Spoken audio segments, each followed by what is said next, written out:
Bom dia, estamos ao vivo aí com mais uma edição aqui do Tutameia. Hoje, com 2 anos do golpe, nós estamos aqui com a Eleonora, o Rodolfo e o Edson Carneiro Índio, dirigente sindical, que vai conversar conosco aqui ao longo do programa. Antes, Eleonora... Então a gente hoje está fazendo um programa especial sobre os 2 anos do golpe, justamente com uma liderança sindical importante, emergente no Brasil, e que vai tratar conosco aqui dos centros do golpe, que foi atingir os trabalhadores e o movimento sindical. Mas antes da gente falar disso, a gente vai fazer aqui uma pequena referência, uma pequena homenagem ao Paul Singer, que morreu ontem, e que foi um dirigente, um político, um pensador do Brasil ímpar, né? Então, o Paul Singer nasceu em 1932 na Áustria. Ele veio para o Brasil muito cedo, aos 8 anos. A família saiu fugindo da ascensão nazista. E aqui o Paul Singer fez de tudo. Ele foi líder sindical, uma greve importantíssima que teve aqui em 1953, uma greve de 1 mês, e a partir dessa liderança sindical ele acabou tendo uma participação política sempre muito ativa e aliada ao pensamento do Brasil, a avaliar a situação brasileira. É um dos criadores do PT, depois virou um advogado da economia solidária, né, implantando uma série de projetos. Então, é uma perda, acho que bem triste para o Brasil. Aqui a gente tem uma foto da última vez que a gente viu o Paul Singer em público, né, que foi na Feira da Reforma Agrária do ano passado. Lembrar que ele sempre teve, né, mesmo como acadêmico, cientista, pesquisador, sempre teve ao lado dos movimentos dos trabalhadores. Nessa foto que ele mostra foi no Parque da Água Branca, na Feira da Reforma Agrária do ano passado, organizada lá pelo MST. Enfim, ele estava lá dando o seu apoio àquele movimento, àquele trabalho, dizendo presente aos trabalhadores. Acho que isso aí é uma marca do Paul Singer, estar presente na luta. Né? A Eleonora, há 2 anos, 3 anos, né? Sim. Fez uma entrevista com ele. Talvez tu possa contar um pouquinho desse encontro que teve mais... Nessa entrevista que eu fiz para a Folha, ele estava ainda muito abalado pela morte da mulher, e ele fez uma avaliação bastante forte sobre a conjuntura. A gente estava em 2015, e havia a discussão sobre as medidas, né, mais conservadoras que o PT estava implantando naquela época, e ele alertava na entrevista que o PT poderia perder a sua base social se continuasse naquele projeto. Enfim, fez alertas, estava na véspera da realização desse encontro do PT. Eu acho que ele previu bem que a coisa não estava ainda não estava bem parada aí no ponto de vista da esquerda, embora ele sempre fosse muito otimista. Quer dizer, no final da entrevista aponta isso, uma espécie de luz no fim do túnel, né, de que o movimento pode se reinventar ou aprender com os seus erros e crescer. Né? Acho que, enfim, adorava livros, né? Tem uma foto aí dele. E também tinha, acho que a outra, uma foto que mostra também, tinha uma participação incisiva, quando falando essa foto dele também talvez reflita bem a sua personalidade. Né? Bom, vamos para hoje, então. Então, Paul Singer presente. Paul Singer presente. Presente. Vai fazer muita falta no Brasil. Bom, Índio, vamos conversar então sobre você, sobre a intersindical, sobre a luta dos trabalhadores, sobre esse momento que a gente está vivendo. Se apresente para nós aí. Bem, primeiro agradecer ao convite aí dos competentes Eleonora e Rodolfo. nessa tentativa de resistência e de proposição de uma democratização das comunicações, de uma visão do país, da classe trabalhadora distinta do que os grandes meios de comunicação tentam apresentar para a população. Como Eleonora e Rodolfo já me apresentaram, meu nome é Edson, me chamam de índio, né, até pelas minhas origens aí. Eu sou bancário, sou o secretário-geral da Intersindical. A Intersindical é uma central de trabalhadoras e trabalhadores que foi fundada muito recentemente, em 2014. Nós não fomos parte da sustentação dos governos do PT, apresentamos críticas todas as vezes que a gente identificou políticas que eram regressivas, mas com o avanço da direita, com essa pauta de desmonte do Estado, da soberania nacional e dos direitos, a gente não teve nenhuma dúvida em nos somar na luta contra o golpe, na resistência contra as políticas neoliberais, buscando construir a unidade através da Frente Povo Sem Medo, unidade com a Frente Brasil Popular, com as centrais sindicais, para combater o golpe, né, para impedir o avanço dessa pauta da direita e dos círculos neoliberais que não tem nenhum compromisso com o Brasil, com os trabalhadores, com a maioria do povo brasileiro. Estamos buscando consolidar o nosso instrumento, a Intersindical, mas sabemos, desse momento, da importância da unidade de todos os setores populares, dos setores democráticos, daqueles que têm compromisso com o país, com a nação, com a soberania nacional e, fundamentalmente, com os direitos conquistados e estabelecidos na Constituição, que agora completa 30 anos, na CLT, que está completando 75 anos. É isso, estamos à disposição da luta, da organização dos trabalhadores, identificando, enfim, um projeto para o país, para o povo brasileiro, muito distinto daquilo que está sendo implementado hoje no país pela agenda golpista. Falando em agenda golpista, como o Leandro marcou bem no início aqui do programa, hoje se completam 2 anos do golpe que derrubou a presidenta eleita.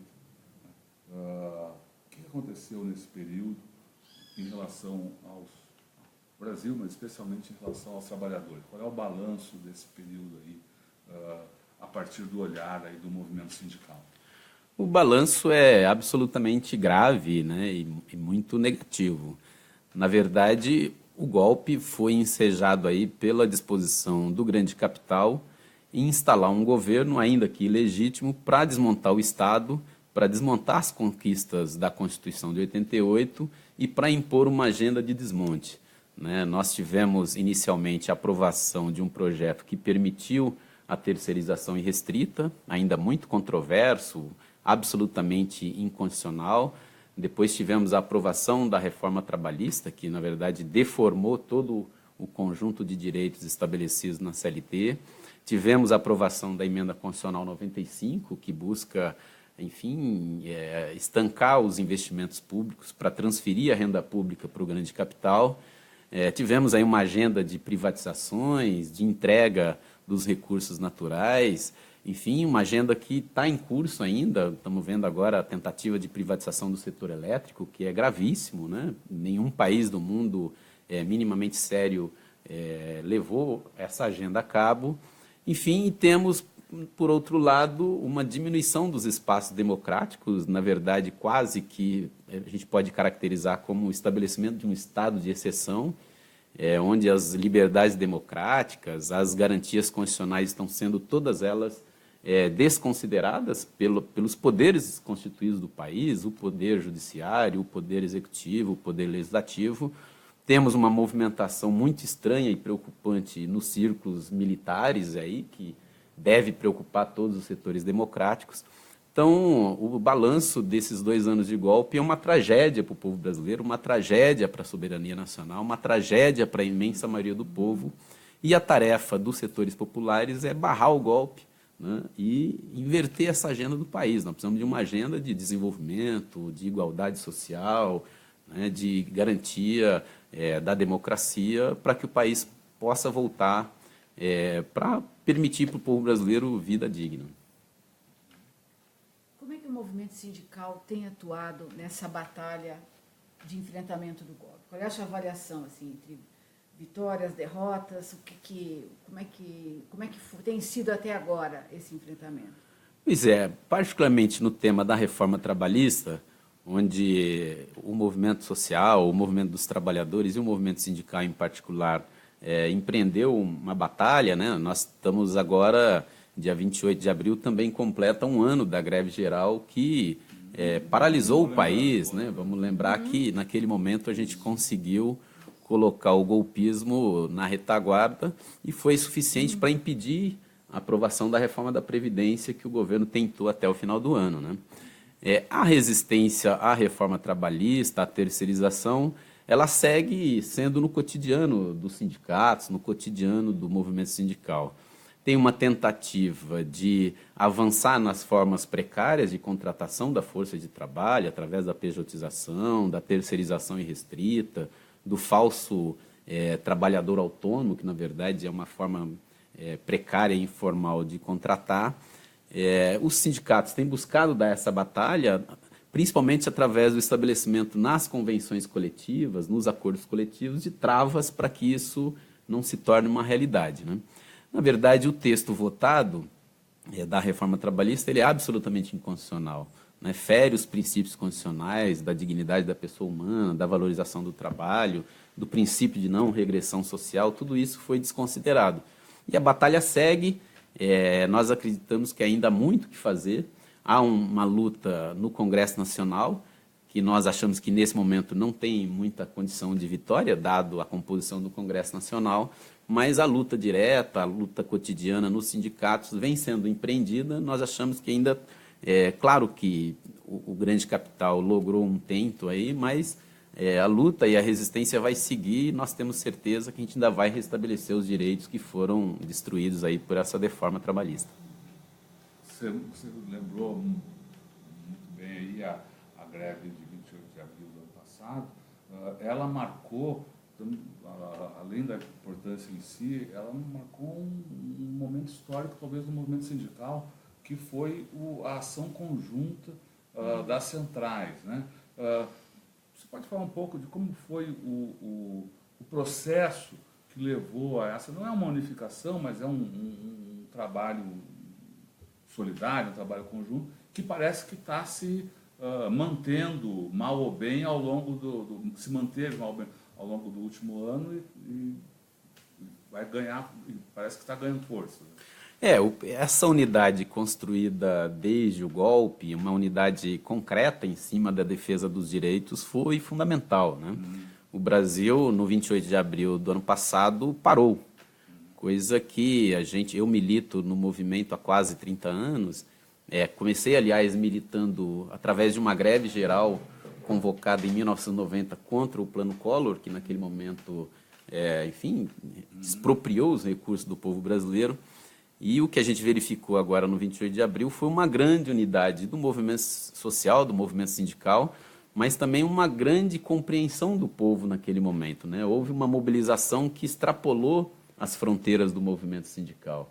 E acho que essa é o caminho para a vitória, né? Nós não podemos achar que basta a unidade das centrais e do movimento social. Nós precisamos estabelecer uma aliança com o povo brasileiro, com as maiorias do povo brasileiro. E naquele momento isso ficou muito claro, né? Havia um processo de mobilização nos bairros, nas favelas, nas periferias, com participação ativa dos setores progressistas da Igreja Católica, até setores evangélicos progressistas se somaram, enfim, houve uma grande unidade do conjunto dos setores populares, democráticos, que têm compromisso com o Brasil, que foi, naquele momento, fundamental para realizar aquela grande luta. Acho que nós continuamos ano passado, ainda fizemos, né, várias outras mobilizações que foram menores, mas foram fundamentais também para barrar um pouco o avanço da agenda golpista. E acho que aquele movimento que nós fizemos no 28 de abril ainda, com certeza, nós vamos retomar no próximo período. Agora, esse período, como você falou, esses 2 anos, significaram, especialmente o ano passado, foi um ano de desemprego, né? Apesar de toda a propaganda oficial de que não, as coisas agora vai, estamos melhorando, vem a retomada e tal, o desemprego continua forte, o mercado de trabalho cada vez mais instável empregos precários, né? Como é que isso está batendo na classe trabalhadora, esse desemprego que não cede, né? Ele está num patamar elevadíssimo. Primeiro, acho que é preciso registrar que o desemprego é ruim para os trabalhadores, mas não é tão ruim assim para o grande capital e para o rentismo. Na verdade, esse desemprego no Brasil ele é calculado, né, para reduzir o poder de pressão dos sindicatos, para pressionar os trabalhadores, para rebaixar os salários e aumentar os lucros. Acho que essa é uma consideração importante, porque às vezes a população acha que o desemprego é ruim para todo mundo. Não é verdade, né?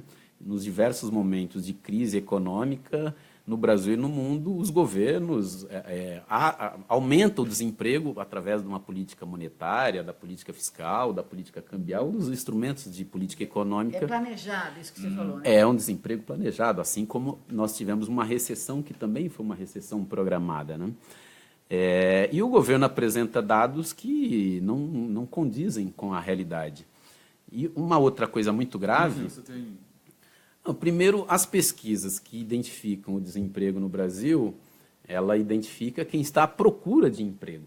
Essa é uma questão. Se o trabalhador a trabalhadora está algum tempo sem procurar emprego, ele fica fora desses levantamentos, né? Nós tivemos agora também, recentemente, a divulgação dos dados que, pela primeira vez, o número de pessoas que trabalham em ocupações informais, precárias, sem direitos, é maior do que o número de trabalhadores com emprego formal, com carteira assinada. Quer dizer, isso é inédito na história do Brasil, pelo menos desde o período que se tem esses levantamentos. Então, nós temos um desemprego imenso, né, que são milhões de pessoas, mais de 12 milhões de pessoas desempregadas, outros milhões que já estão no desalento, desistiram de procurar emprego porque não encontram, e os que conseguem encontrar uma ocupação remunerada só encontram ocupações sem direitos. Então, a situação é muito grave. Esse desemprego também atua como um elemento de pressão, porque reduz a capacidade de mobilização dos trabalhadores, né? Uma coisa é você fazer uma greve quando tem outros postos de trabalho, onde o trabalhador pode encontrar uma outra ocupação. Quando o desemprego aumenta, diminui a nossa capacidade de resistência e de luta. Então, além das consequências desse desemprego, né, fundamentalmente para as famílias, para os trabalhadores mais pobres, mas também para o pequeno comerciante, para o pequeno produtor, para a pequena e média empresa, que são aliados dos trabalhadores, que são aliados do povo brasileiro, né? Muitas vezes esses setores são ganhos pela agenda do grande capital, mas estão sendo capturados por uma lógica que prejudica esses próprios setores, porque o modelo econômico vigente no Brasil beneficia apenas o grande capital, em particular o rentismo, né, o capital financeiro. Sequer os setores produtivos, aí, se a gente pode chamar assim, ganham com isso. Ganham porque recorrem ao mercado financeiro, porque se fosse aumentar a produção, nós teríamos muitas dificuldades, né? Então, acho que uma grande questão que o Brasil precisa responder é um projeto de país onde a política econômica esteja submetida ou orientada pelo pleno emprego, né? O próprio Estados Unidos, aí, baluarte do liberalismo, a definição da política monetária, dos grandes instrumentos de política econômica, a variável do emprego é uma questão fundamental. Né? E aqui no Brasil, ao contrário, quer dizer, adota-se uma política monetária. Foi a base da campanha do Trump, né? Pois é, até o Banco Trump. Central tem como meta, né, Exatamente. o nível de desemprego que eles acham que é tolerável. Quer dizer, não é só a inflação que está no cálculo ali. Claro, na definição particularmente da política monetária, né? Exatamente. Está ali estabelecido metas também de emprego, Exato. né? E no Brasil não, quer dizer, a política monetária é definida pelo Copom, aí, uma meia dúzia de dirigentes do Banco Central, que na verdade atua como escritório de representação dos banqueiros e não tem nenhum compromisso com o país, né?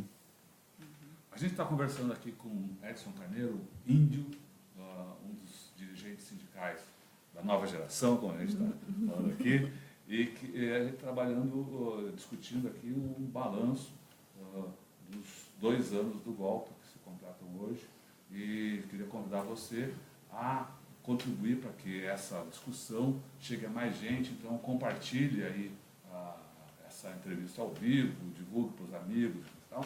A gente está aqui debulhando, tentando entender melhor as coisas que acontecem no Brasil e como sair desse, né, mingau, como alguém já definiu aqui. A gente estava falando aí dos efeitos maléficos desse sistema, dessa desemprego, do emprego precário. Ele também afeta o Estado, né? Porque, como a gente viu, a arrecadação, até a arrecadação da Previdência cai a níveis nunca vistos antes. Né? Não, isso que você disse é absolutamente correto. Bate fundamentalmente nos fundos públicos, na Previdência Social, no Fundo de Garantia, no dinheiro do FAT, que muitas vezes é utilizado para reestruturar empresas e que acaba gerando desemprego. Todos os fundos públicos, a arrecadação é muito impactada, né? Seja diretamente, seja pelo nível de consumo. Nós temos aí diversas regiões do país onde o salário mínimo, onde a renda que vem da Previdência Social sustenta os municípios.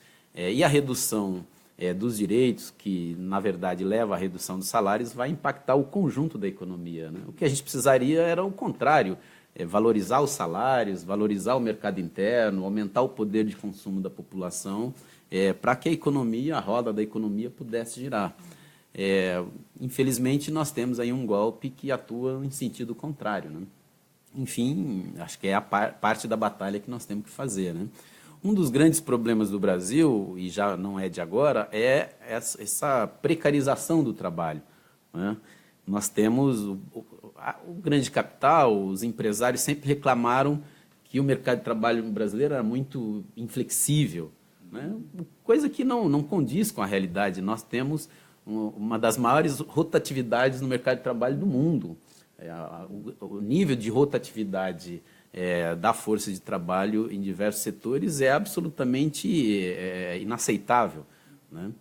Coisa que, enfim, tem impacto para todos, para os fundos públicos e para os trabalhadores, né?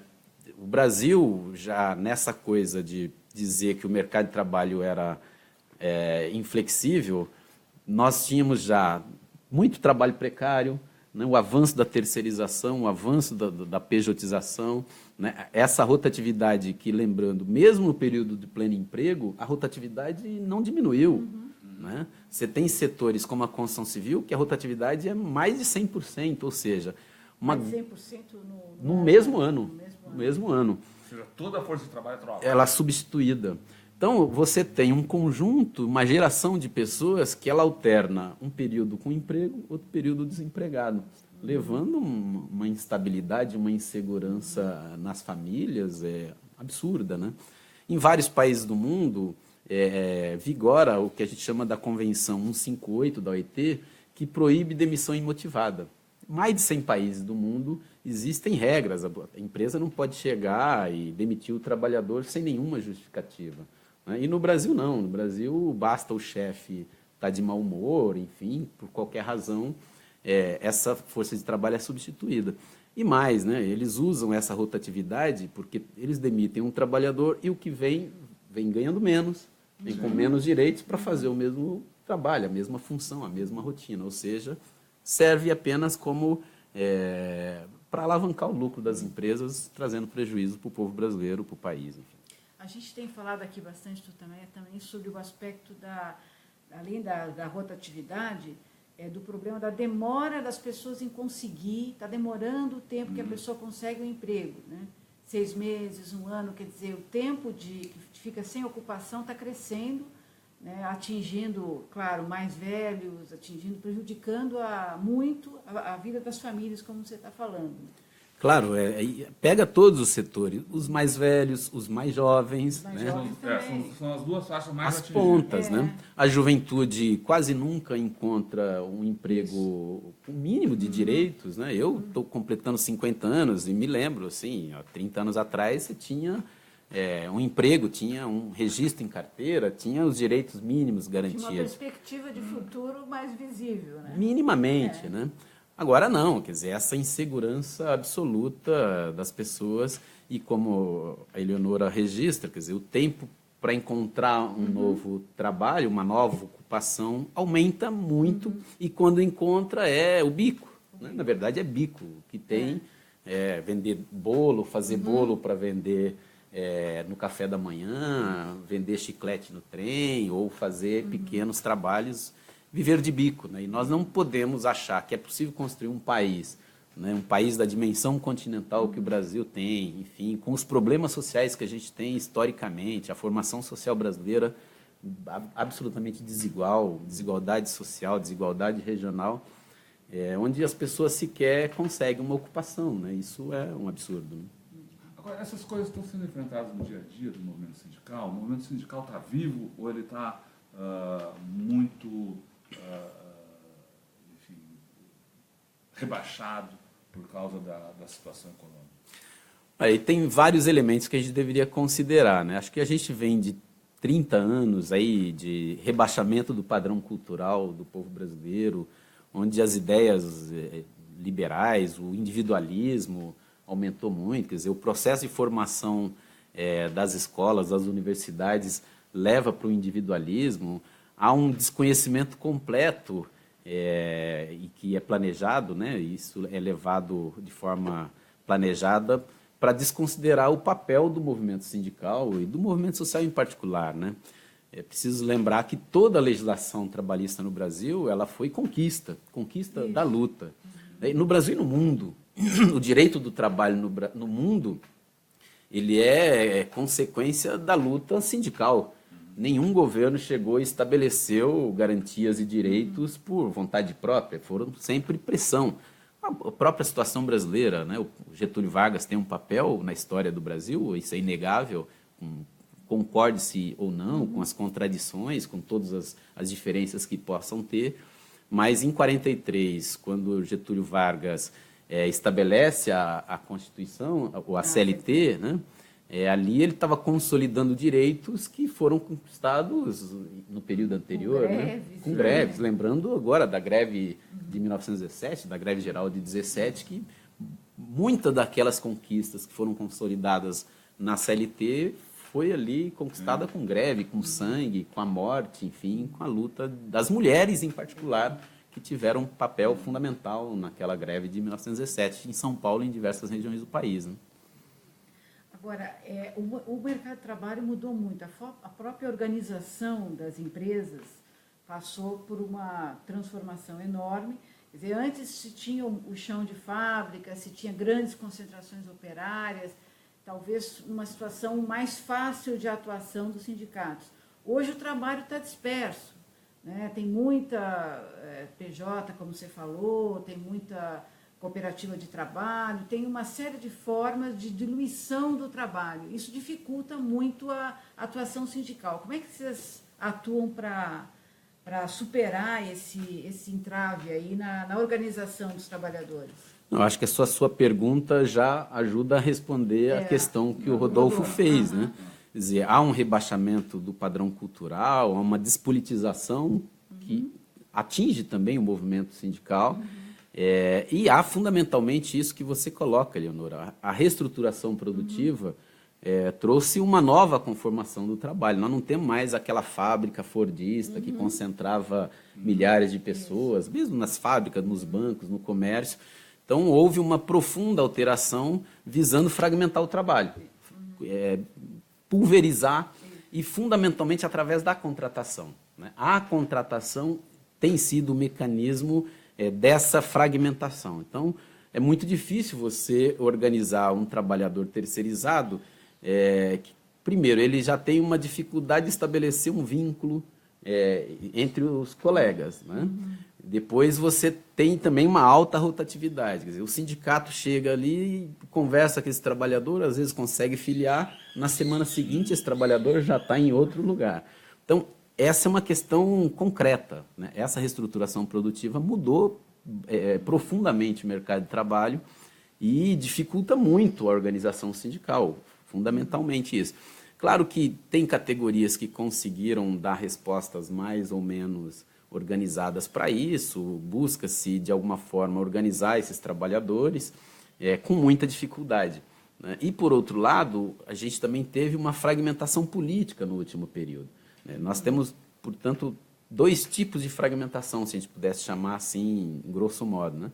essa fragmentação e essa pulverização através da reestruturação produtiva e uma fragmentação política do movimento sindical, principalmente depois da chegada do Lula à presidência da República, que houve, né, diferentes visões sobre como se relacionar com o governo, e também o próprio estabelecimento do imposto sindical para centrais também levou uma certa fragmentação, enfim.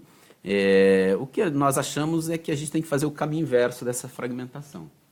Esse é o sentido geral, quer dizer, nós precisamos ter políticas para fazer o caminho inverso, unificando na política, unificando na ação e também lutando para que a gente tenha, enfim, minimamente um mercado de trabalho com regulação, com o papel da Justiça do Trabalho, com o papel dos sindicatos, papel do Estado na fiscalização do cumprimento das garantias e um processo de formação política que é fundamental para os trabalhadoras e os trabalhadores e o movimento sindical também. Precisa se politizar mais, precisa ter um projeto de país, um projeto que não pode ser corporativo, só defender os interesses das corporações, mas fundamentalmente olhando para o país, olhando para a nação, para a soberania nacional, olhando para a América Latina, para o sul do mundo, e olhando, enfim, na nossa opinião, só é possível esse projeto enfrentando os privilegiados, enfrentando o capital financeiro, enfrentando o rentismo, enfrentando essa meia dúzia de bilionários que não têm compromisso com o país, com a soberania nacional e com o povo brasileiro. Nesse processo, pelo que você coloca, nesse processo, o movimento sindical pode até trazer aliados que sejam, trazer ou encontrar ou procurar aliados que estejam fora do movimento sindical, né?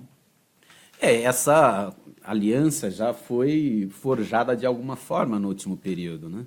Nós tivemos, nesse processo do enfrentamento da reforma trabalhista, da terceirização, da emenda 95, nós tivemos uma boa articulação com os setores progressistas da Justiça do Trabalho, o pessoal da ANAMATRA, que tem posições bastante firmes na defesa da Constituição. Na verdade, ali é um compromisso com a Constituição, né? E enfim, é um dever que eles estão cumprindo e fazem muito bem. Os setores progressistas do Ministério Público do Trabalho, a NPT, a ANAMATRA, setores progressistas também do Ministério do Trabalho, dos órgãos de fiscalização. Tivemos boas conversas e, enfim, foi fundamental também a aliança com os setores progressistas da Igreja Católica. Aí o Papa hoje, acho que é uma das vozes fundamentais, né? A própria CNBB, enfim. Nesse processo a gente conseguiu também com os partidos de esquerda, com os partidos progressistas, forjar uma aliança que é fundamental, né?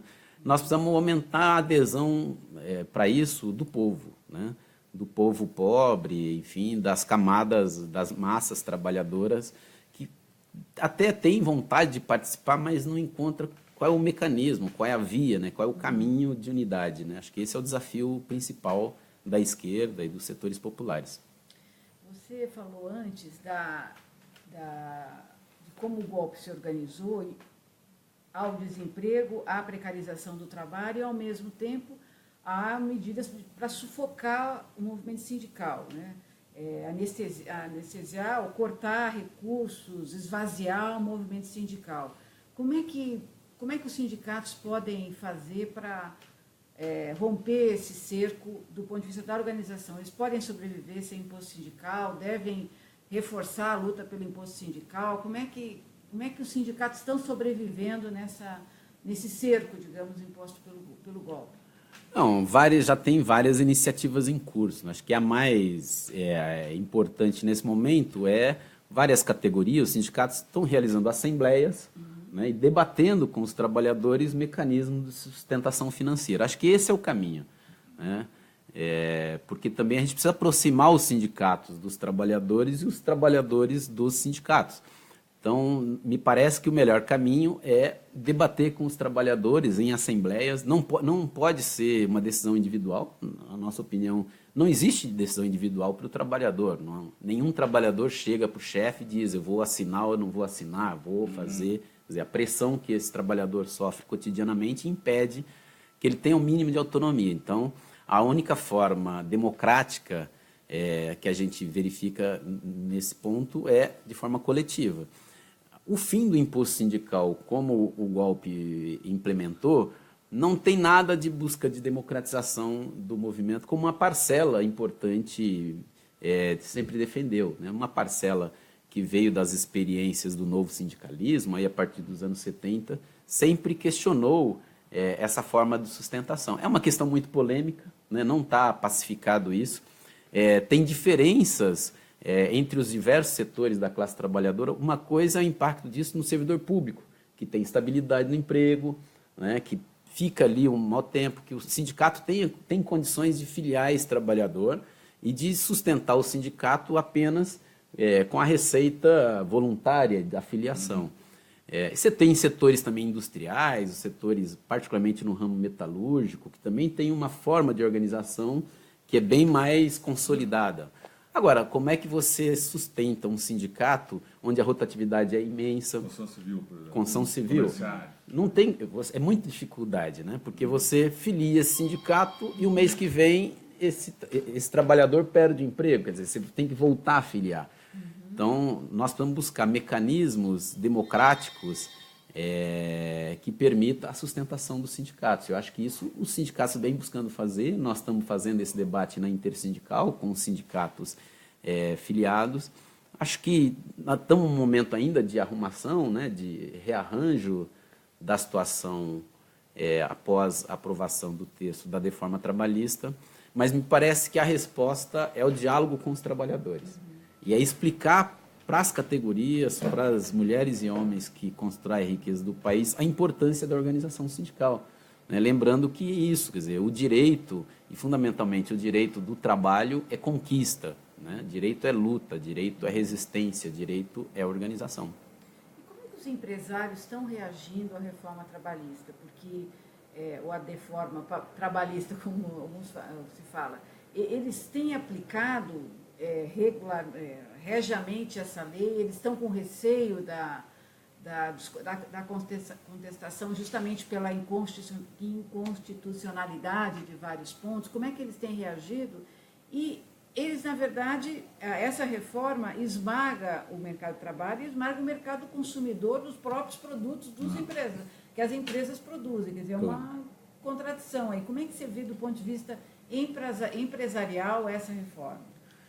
Acho que tem diversas formas aí, né? Nós tivemos, logo após a aprovação do texto, a votação do texto, nós tivemos aqui, por exemplo, o Santander, que é um dos maiores bancos que atuam no Brasil e no mundo. Santander buscando contratar gerente de forma autônoma. Publicaram anúncio, gerente de banco autônomo. Supermercados contratando caixa no mecanismo lá do contrato intermitente, ou seja, naquele período onde tem uma sobrecarga ali, você tem um trabalhador só naquele momento para trabalhar poucas horas. Então, você tem diversos... A reforma trabalhista, os 117 artigos da CLT que foram alterados, ali era a somatória das pautas dos empresários. Então, tinha o setor, todos os setores empresariais, parece que foi quase um Ctrl-C, Ctrl-V ali, porque copiaram ali, né? Boa parte dessas medidas constava naquele documento das 101 medidas da CNI, que eles já queriam ali. Muitos desses artigos foram escritos nas federações empresariais, né? Dos bancos, da indústria, do comércio, enfim, dos transportes. Então, cada setor também utiliza essas mudanças de acordo com os seus interesses, né? Tem setores onde o que mais pega é o trabalho temporário, o contrato de trabalho temporário, né? Isso é o mais importante. Há setores onde o contrato intermitente interessa mais. Há setores onde é a pejotização, o trabalho autônomo. Enfim, então tem diferenças. Na verdade, na maioria das vezes, o que eles querem é individualizar. Eles querem ter uma relação direta com o trabalhador. Para quebrar a organização, para quebrar a justiça do trabalho, enfim, que também é uma das mais atingidas pelo texto da reforma. Posso falar aqui, deixa eu entrar outro assunto aqui, que você vem citando pontualmente ao longo da conversa, falando da participação das mulheres. Falou da participação das mulheres na greve, de vez em quando você fala trabalhadores e trabalhadoras, homens e mulheres. Como está a presença da mulher na luta sindical?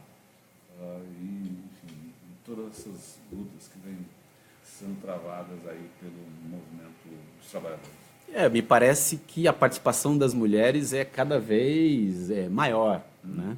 Em todos os setores da sociedade há um maior protagonismo das mulheres, que é fundamental, né? Lembrando que as mulheres têm dupla, tripla jornada, uma série de entraves que dificultam a participação política, a participação popular das mulheres, em particular das mulheres trabalhadoras, né?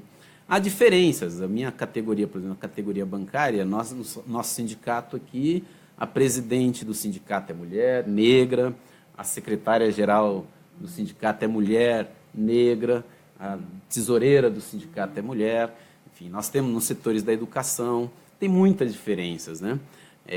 E também tem um certo machismo, uma certa resistência dos homens, enfim, né? Pela nossa formação social, pela tradição patriarcal que a gente tem, mas me parece que há um aumento do protagonismo das mulheres, e o que é fundamental, né? Apesar de ser das mulheres ter uma maior qualificação, mais tempo de escolarização, enfim, na maioria das vezes as mulheres ganham menos, são submetidas ao assédio, tem muitos obstáculos para ascender na carreira, enfim, tem uma série de constrangimentos para que a mulher possa exercer com plenitude a sua função também no mercado de trabalho, né? Me parece que essa é uma tarefa das mulheres, né? Mas também de toda a sociedade, dos homens, enfim, e que tem que estar num projeto de país, né? Das mulheres, em particular das mulheres negras, das mulheres indígenas, né? A população negra também, os trabalhadores negros, a população indígena. Acho que esse conjunto de setores excluídos, a população LGBT, a população com necessidades especiais.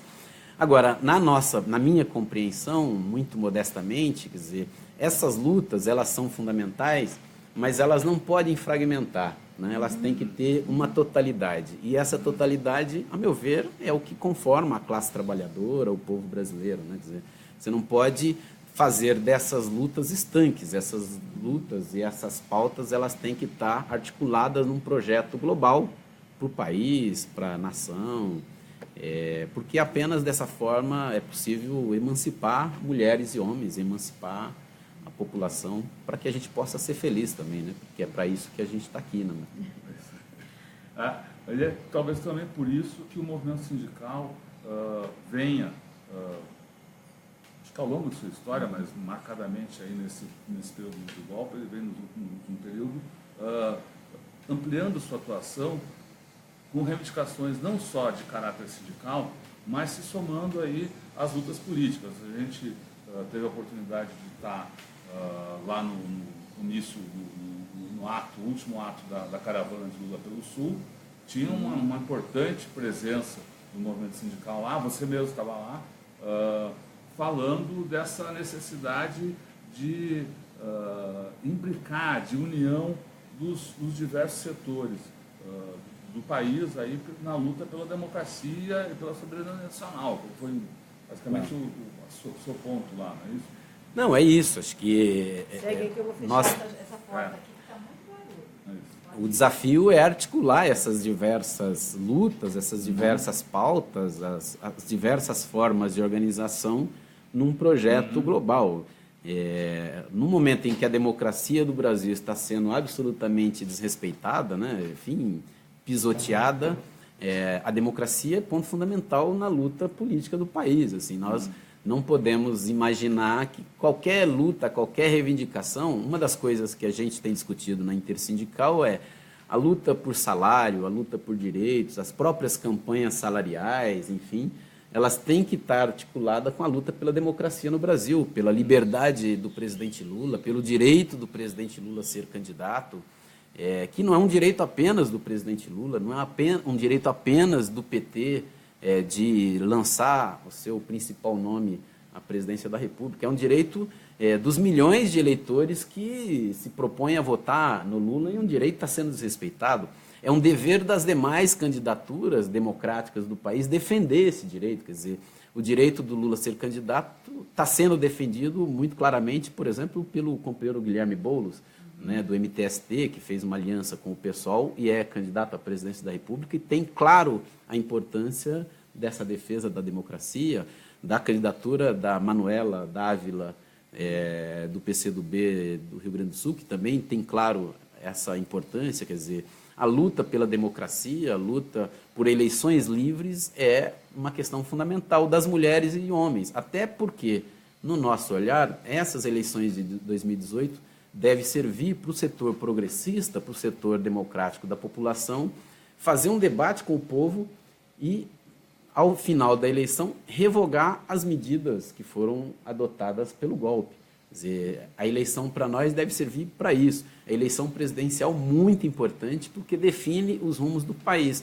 Mas também a eleição para o Congresso Nacional tem que ser muito valorizada, né? Nós temos trabalhado com um mote de que os senadores e deputados que votaram a favor da reforma trabalhista, da terceirização, da emenda constitucional 95 e de outras medidas regressivas, quem votou nessas medidas não pode voltar para o Congresso Nacional. Tem um meme lá, quem o eixo, votou não volta. Né? O eixo é quem votou não volta. Né? Nós temos que eleger para o Congresso Nacional pessoas, mulheres e homens, e com essa diversidade do povo brasileiro, né, que também precisa estar representada no Congresso Nacional, mas fundamentalmente pessoas comprometidas com a soberania nacional, né, com um projeto de país, com uma integração latino-americana, com a integração do sul do mundo, né, com a importância da valorização social do trabalho, com a importância da garantia das riquezas naturais. O Brasil tem riquezas, né, fundamentais da água, dos recursos do subsolo, enfim. Essas riquezas têm que estar a serviço do povo brasileiro. Né? Um Congresso que esteja comprometido com a ciência, a tecnologia, o avanço, e que essa ciência, o avanço tecnológico também, não esteja apenas a serviço do lucro, tem que estar a serviço das pessoas. Né? Nós estamos numa situação em que o país precisava reduzir a jornada de trabalho. Né? Essa é uma medida fundamental para a gente propiciar que o trabalho não seja tão adoecedor. O Brasil é campeão em acidente de trabalho. Né? Morre mais de 3 mil, Rodolfo e Leonora, mais de 3 mil pessoas morrem por ano no Brasil vítimas de acidentes de trabalho. Mais de 3 mil pessoas. Todo ano, mais de 700 mil pessoas sofrem acidentes. 700 mil pessoas. Uma grande parcela dessas pessoas vão carregar sequelas para o resto da vida. Né? Isso vai levar... Enfim, o trabalho no Brasil, infelizmente, adoece. Né? Nós, inclusive, temos um mote que é trabalhar sim, adoecer ou morrer no trabalho não. Né? E isso é fundamental, quer dizer, reduzir a jornada de trabalho para que todos possam trabalhar, redistribuir os postos de trabalho no Brasil, né? E projetar um modelo econômico que tenha o pleno emprego, que tenha o trabalho digno, que também é um conceito desenvolvido no âmbito da OIT e que no Brasil se desenvolveu mais, né? Enfim, que tenha a valorização do salário mínimo, que foi uma política fundamental do período anterior, né, que foi muito importante, inclusive para aumentar o consumo em baixa, né, para dinamizar a economia dos pequenos municípios, do pequeno comerciante, do pequeno produtor. Então, e as centrais, então, vão se manter nessa luta política aí, eu acho que elegendo, pelo que a gente está vendo, a campanha pela libertação de Lula como um ponto muito importante nessa trajetória aí por ampliar as conquistas democráticas do país. Não, sem dúvida. Essa semana já houve reuniões, semana passada houve reuniões de praticamente todas as centrais no Brasil, todas as centrais democráticas no Brasil estão nesse processo. Amanhã estamos indo numa comitiva das centrais sindicais a Curitiba, vamos participar do ato... Quem vai estar lá nessa comitiva? Tá, a Intersindical, a CUT, a CTB, a Nova Central, a UGT, a Força Sindical, me parece, a CSB me parece que vai estar, enfim, as centrais que verificam que tem um golpe no Brasil e que tem um projeto de desmonte. Né? E estamos programando um 1º de maio agora, esse ano, que é muito importante, 1º de maio, unitários nas capitais, nas grandes cidades, e um ato nacional em Curitiba, em defesa da democracia. O ato unitário, eu acho que qual foi a última vez? Né? Sempre é disperso, né? Um ato unitário realmente é uma novidade. Né? Esse ano é uma inovação, né? A gravidade do momento exige isso. Então, vai haver um ato unitário nacional em Curitiba. Nos estados, nas capitais, aqui em São Paulo, ainda haverá atos. Nós estamos programando um ato grande com a CUT-CTB intersindical na Praça da República, em São Paulo, pela manhã, e à tarde o ato em Curitiba com as demais centrais. Lembrando que esse ano, no 1º de maio, exatamente no 1º de maio, completam 75 anos da CLT. Então, é 1º de maio de 2018, 75 anos da consolidação dos direitos que foram aí surrupiados pelo texto da reforma. Então, a defesa da democracia, a defesa da liberdade do presidente Lula e a defesa dos direitos da soberania nacional estão garantidos, estarão no centro da pauta, né? Lembrando que, na nossa opinião, esse texto que foi votado da reforma trabalhista, ele não é uma legislação que apenas tenta desorganizar o mundo do trabalho. É um projeto de país. Ali está embutido um projeto de país subordinado, um projeto de país que só tem como meta ser um exportador de produtos primários, assim, um país absolutamente sem condições de oferecer para o seu povo perspectiva de futuro, né, de igualdade social, de desenvolvimento, de dignidade para o povo brasileiro. Muito bem. Foi muito esclarecedor aí essa sua participação aqui, acho que super legal. E queria dizer que a gente está agradecer. Eu que agradeço. E dizer que toda essa conversa, essa análise, essa apresentação de um aspecto das lutas democráticas no país vão estar tudo isso no Tutameia, no nosso site, tutameia.jor.br, a entrevista, texto, fotos. E mais uma vez agradecer aqui a presença do Índio. É isso. Então, curta, compartilhe, inscreva-se no nosso canal no YouTube e acompanhe aí as nossas próximas entrevistas. Agradecer muito a presença do Índio nesse dia triste, né? 2 anos de golpe, a perda do Paul Singer. E é com a imagem do Paul Singer que a gente vai acabar o programa. Uma pessoa absolutamente generosa, sensível e que contribuiu de diversas maneiras para o Brasil, pensando o Brasil, atuando como sindicalista, né? Como agitador das ideias inovadoras aí da economia solidária. É com Paul Singer que a gente se despede aqui hoje.